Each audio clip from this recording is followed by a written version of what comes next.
My fiancée's parents demanded I sign a prenup giving her 70% of everything I own or the wedding was off.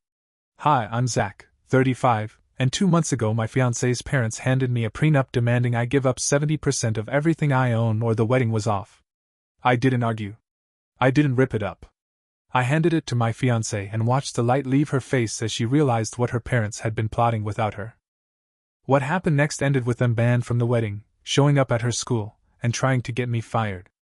I was sitting on the world's most uncomfortable armchair, cream-colored, stiff-backed, and clearly bought for aesthetics not butts when her dad slid the manila folder across the coffee table like it was a poker hand he expected me to fold on. Just a formality, he said. Our attorney drafted it.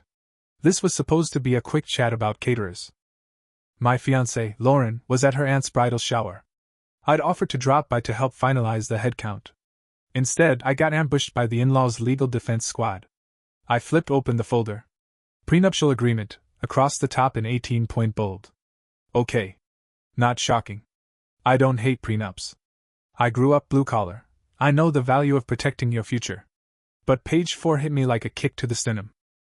In the event of divorce, wife shall receive 70% of all marital assets, including but not limited to retirement accounts, real estate, regardless of date of purchase, investment portfolios, and business equity. Including my condo, fully paid off 2 years before I even met Lauren. Including my 401k, which I'd been maxing out since I was 23. Including my tech consulting business, which had just landed a 6-figure government contract. This gives her 70% of everything, even what I owned before we met, I said. Her mom smiled like she was offering me extra gravy. She'll be giving up her prime earning years for children. That has monetary value. She's a kindergarten teacher, I said. She's not quitting. Her dad chimed in like I was the one being naive. Children change things. She might reduce hours. Stay home. You'll keep climbing in your career while she sacrifices. It's only fair she's compensated. We haven't even talked about having kids yet. You will, her mom said, smile thinning. She deserves protection for that sacrifice. I stared at them. Protection is 50/50ths. This is 70/30ths. In her favor. If you truly love her. Her dad said, a prenup shouldn't matter. There it was. The trapdoor opening beneath the conversation. And if I don't sign? Then we'd need to reconsider whether this wedding should happen. Her mom said, like she was noting the chance of rain. I said the only thing I could say that wouldn't end in me yelling at people older than my parents. Let me think about it. Her dad gave me a tight smile. We'll need an answer by the weekend. Time's ticking. Yeah. Take this. When I got home, Lauren was glowing from the shower telling me about the ridiculous bow hat they made her wear and the measuring cup set she didn't know she needed. Then I handed her the folder. I've never watched someone's face dissolve like that. Confusion first. Then betrayal. Then something else, something hollow and sharp. They did this without telling me. She called her mom right there. Speaker on. I didn't even have to ask. Mom. What the hell is this prenup? Her mom's voice turned instantly sweet, like butter over a burn. Honey, we were just trying to spare you the stress. It's standard. All smart women protect themselves. 70% of his own stuff? Before we're even married? We're planning for your future, darling. No. You're planning for my divorce. Without me. Her dad's voice came on in the background. If he's the right man, he won't mind. Lauren's hand was shaking. She ended the call with the words, "Don't contact me until you're ready to treat us like adults." And hung up. And then she looked at me. I had no idea. She said, I swear. I know. What are you going to do? I didn't hesitate. I'm not signing that. The question is, what are you going to do? Her eyes hardened. I'm going to end this. Tomorrow. The next morning, Lauren drove to her parents' house while I waited at home, equal parts nervous and strangely calm. I'd seen her angry before, but this wasn't fury. This was resolve. She came back 4 hours later, looking like she'd gone 12 rounds in an emotional boxing ring. They won't budge, she said, dropping her bag by the door. They still think they're right. That I'm just being naive. That you're manipulating me. I blinked. Me? They said you're isolating me from them. That you're twisting things. She sank onto the couch and rubbed her eyes. I told them we're not signing it. That if we want a prenup, it'll be mutual and fair. That they had no right to blindside you like that. How'd they take that? She gave a laugh so dry it scraped the air. Mom cried. Full tears. Dad said I'd regret it when you drain my accounts and leave me with nothing. I stared. They really think I'm a gold digger? I don't think it's about you. I think it's about control. Her voice dropped. They offered to pay for most of the wedding, remember? That $28,000? Yeah. Well, that's officially off the table now. They said if we won't protect the family interests, they can't support the marriage. I leaned back. So what? We scaled down. Backyard wedding, short guest list. Hell, I'll marry you in a grocery store if that's what it takes. She smiled, tired but genuine. I don't care about the big wedding either. What I do care about is the fact that they think their money gives them a vote in our marriage. Her phone buzzed. A group text. Her parents. Her brothers. Her work email somehow CC'd. We are disappointed in the choices being made. Until our daughter sees reason, we are withdrawing all financial support for this wedding. We love you, but we cannot support a marriage that is not properly protected. Lauren blinked at the screen. They used my work email. The phone rang instantly. Her oldest brother. She answered. What? Just sign it, Lauren. It's not a big deal. I had a prenup. Did yours give your wife 70% of everything? Pause. Well, no. But, then don't compare. She hung up. Second call. Her other brother. Ignored. That's when the campaign began. Her mom called every day. Long, emotional voicemails about loyalty, tradition, how she only wanted what was best. Her dad started sending her articles. Divorce horror stories. Cautionary tales about women left penniless. Then they upped the ante. They called my mom. She's a retired trauma nurse. She doesn't do subtle. She called me, snorting with laughter. Zach, I just got a very polite but extremely weird call from Lauren's mother. Wanted to talk some sense into you. Told her I raised a man, not a wallet. I grinned. You're the best. You need money for the wedding, baby? No. We'll figure it out. Lauren started to waver about a week in. Not about marrying me, about standing up to them. Maybe we should just sign something, she said. Not their version. But like, a compromise? Lauren, I said, this isn't about the document. It's about power. If we meet them halfway now, they'll keep pushing. They're my parents, she whispered. I can't just cut them off. You don't have to. But you can't let them steer our life. Not anymore. It was our first real fight. She slept in the guest room. I laid awake, staring at the ceiling, wondering if I was the one blowing everything up. In the morning, she came out with red eyes and a tight jaw. You're right. We do this together. No more letting them run the show. Are you sure? She nodded. That was the day they sent the letter. Certified mail. Typed, printed, signed. 4 conditions for reconciliation. Sign the prenup as drafted, no changes. Postpone the wedding until we complete counseling with their therapist. Move the wedding to their country club. Grant them consultation rights on major life decisions. For the first 5 years. Lauren stared at the letter like it might explode. Consultation rights? What does that even mean? No idea. But it sounds like parental veto power dressed in a cardigan. She grabbed her phone. We're sending them an answer. And we did. Joint email. Simple. Sharp. No loopholes. We will not be signing the proposed prenup or agreeing to your terms. Our wedding will proceed on the original date, at the original venue, scaled to our budget. You are invited. Or not. Your choice. Then we blocked their numbers. We thought that might be the end. It was just the beginning. They didn't take the hint. They declared war. And their first strike was nuclear-level nuts. Lauren called me from work, voice shaking. She came to my school. I sat up straight. Who? My mother.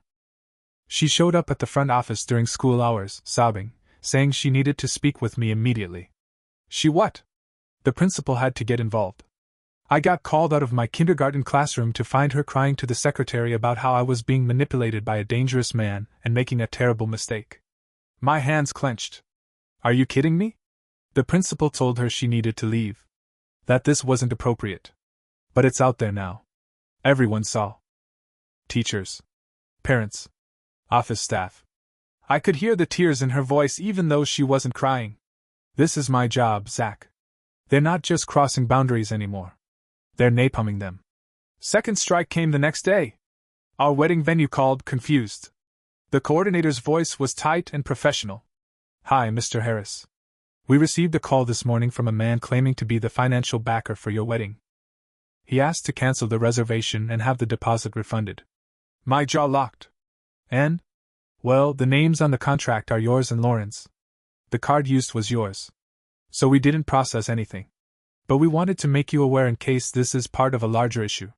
Oh, it's part of something all right. We had to send a signed statement authorizing that only Lauren and I could make changes.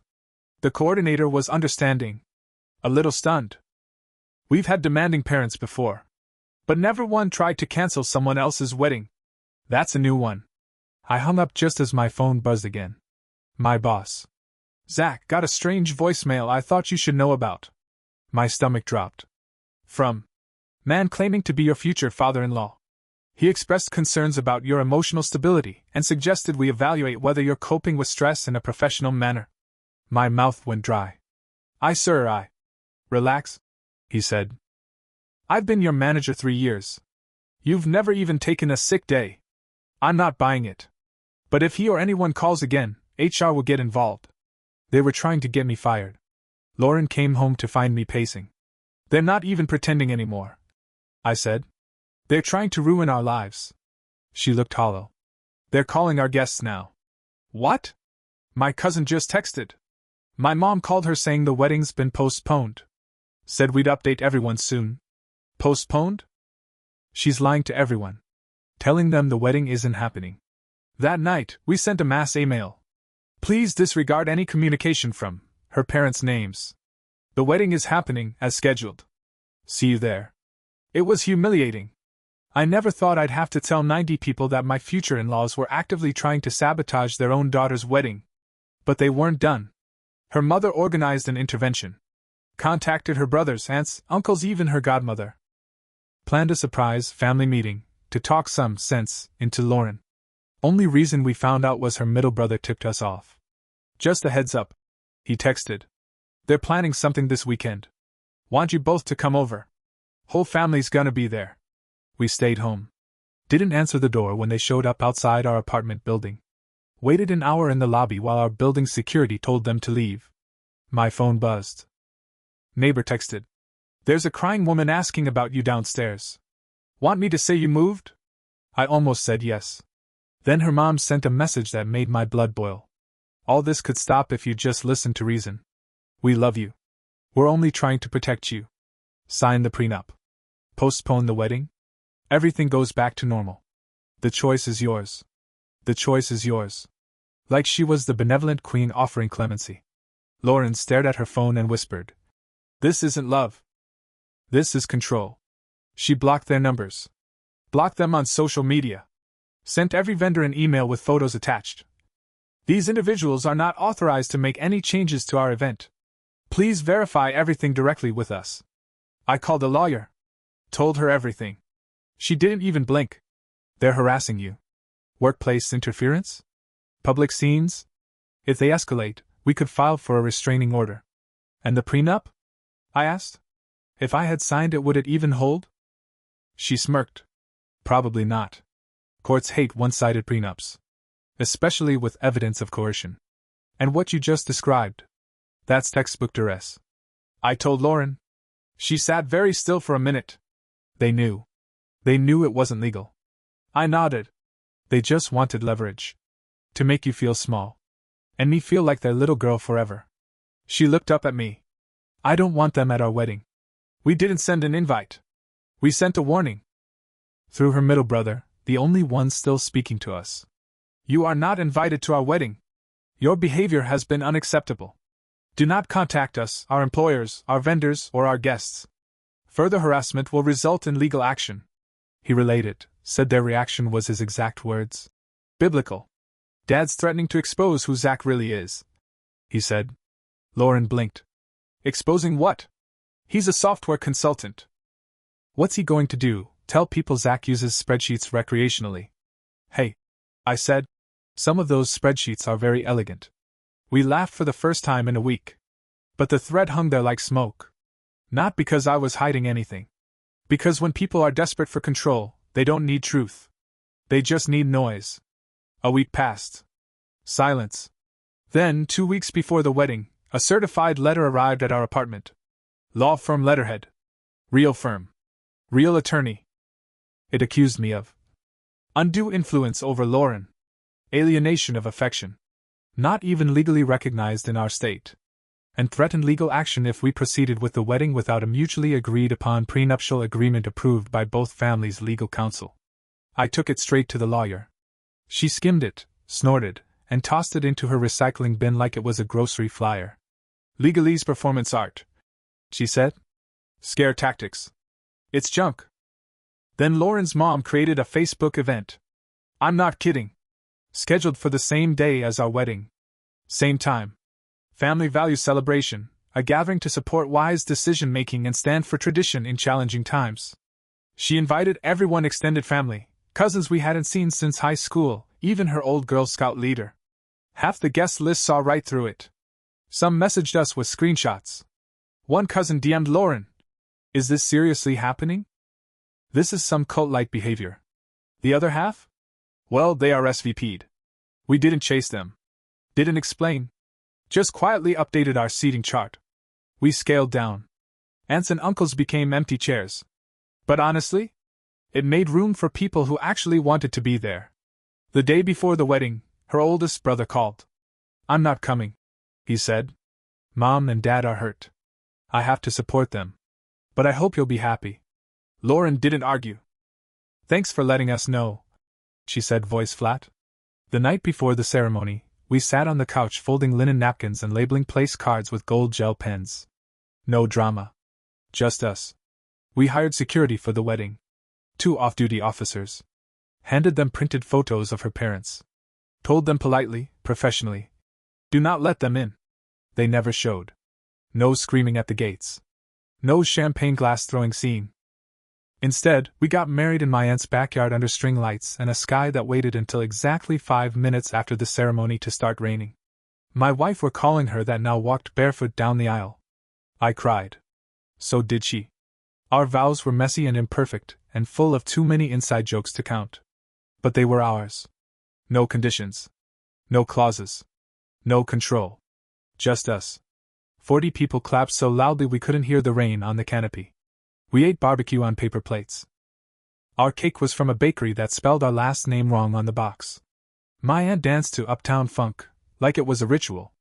Lauren's best friend did a toast that made us laugh so hard we cried again. It was perfect. Until we got home. Because waiting for us was an email. Sent to every guest who had come.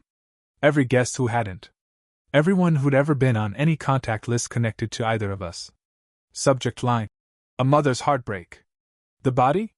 A full-blown manifesto. Pages of text about how they'd only wanted to protect their daughter. How I'd manipulated her. How we'd excluded them from their own child's life. How we'd humiliated the family name. How they tried everything, within reason, to prevent a tragic mistake. It was every tactic they'd ever used, weaponized into a mass email campaign. Some people believed it. Most didn't. Lauren stared at the screen, expression unreadable. Then she stood up, walked into our bedroom, and came back with her laptop. Sat down. Started typing. Didn't speak for 10 minutes. Then she hit send. Same distribution list. This will be my only statement. My parents drafted a prenuptial agreement behind my back demanding 70% of my fiancé's assets, including property he owned before we met. When we refused and offered to discuss a fair agreement, they threatened to cancel our wedding. When that didn't work, they showed up at my workplace, contacted his employer, lied to our guests, and harassed us at home. We set boundaries. They violated them. We got married, surrounded by people who support us. I'm safe. I'm happy. I'm exactly where I choose to be. I won't be responding further. She blocked anyone who replied asking for more details, or demanding she make peace. And then she closed her laptop. I'm done, she said. Really done. A week after the wedding, just as we started to breathe again, her dad tried one last angle, through her brother's wife. He sent a message.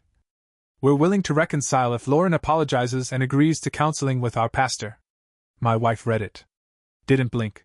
No. That was it. No speeches. No drama. Just one final no. Radio silence followed. We started settling into married life. Same apartment. Same routines. But everything felt lighter, like we'd cut off a 1,000-pound anchor. The financial hit was real. The wedding cost us nearly $20,000 out of pocket. But we didn't regret a cent. Lauren picked up tutoring. I took some freelance tech gigs. We'd rebuild. We met with an estate lawyer. Got everything in writing. If I die, she gets everything because I chose her. Not because her parents blackmailed it into a contract. She opened a private savings account. Quiet money. Safe money. We laughed more. Argued less. Slept better. Our marriage didn't start with a signature. It started with a stand. We didn't hear from them for a full month. No calls. No messages. No flying monkeys from extended family. Just nothing. It felt eerie. Like the eye of a storm we didn't trust. Lauren started therapy again. She said it helped her grieve not the parents she had, but the ones she thought she did. She said guilt feels like a leash. And cutting it feels like betrayal, even when it's freedom. I listened. Held her hand when she needed it. Didn't try to fix anything. Just stayed. Then one Saturday morning, I opened my inbox to an unexpected email. Subject: Change of heart. From her mom. I stared at it for a long time before clicking. The body was short. I realize now we may have acted out of fear. We never meant to hurt you. We just wanted to make sure you were protected. If you're open to it, we'd like to sit down. As a family. No apology. No accountability. Just passive regret and an invitation to act like nothing happened. I showed Lauren. She read it twice. Then hit delete. Nope. We went for pancakes instead. No one cried. No one begged. Just us. Choosing peace. Again. But peace didn't last. Because control doesn't surrender, it regroups. 3 weeks after the change of heart email, we got a notice from our apartment management company. A formal request had been submitted to verify my employment status linked to a concerned family member alleging instability. Lauren froze. They're trying to get us evicted now? I called the office. The manager was professional but blunt. We have to log all formal reports. It won't go anywhere unless there's evidence. Which there isn't. But you should know someone's fishing. I felt it in my bones, her dad. We reported it to our lawyer. She sent a cease and desist letter, real one this time. Certified. Tracked. Terse. 2 days later, Lauren's aunt posted a cryptic Facebook update. Sad to see young people cut ties with the ones who raised them. Honor thy father and mother still matters.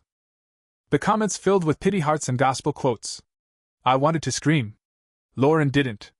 She blocked her aunt and made banana bread. That weekend, her cousin texted. They're saying you've brainwashed her. I texted back. She made banana bread. I think she's fine. But it stung. Not because it was true. Because once again, the version of us getting passed around was the one they controlled. So we told a different story. We sent out handwritten thank you cards to every guest who came to our wedding. Not emails. Not a blast message. Cards. We wrote memories. Specific details. Inside jokes from the reception. Gratitude with fingerprints on it. People cried. Texted. Called. Said things like, "That was the kindest thing anyone's done all year." And the truth began to spread. Quietly. Word by word. Because sometimes the best revenge isn't fire. It's clarity. 2 months later, a letter arrived. Handwritten. From her father. No envelope, just folded and shoved into our mailbox. It said, "We saw the thank you cards. We saw what people are saying. You made us look like monsters." Lauren read it once. Then again. Then slid it across the table to me. On the back, he'd written, "If you ever have kids, we expect to be informed. We still have rights." I've never seen my wife move so fast. She grabbed a pen, flipped the letter over, and wrote, "No, you don't." We took a photo. Sent it to our lawyer. Then shredded it. That night, we sat on our tiny balcony, legs tangled, wine in hand, silent under the city glow. "I used to think a wedding was the start of family," she said. It is, I said. Ours. No conditions. No contracts. No control. Just love. Boundaried, chosen, earned. They lost everything trying to own her. We lost nothing by letting them go. The porch lights off. The doors locked. We're home.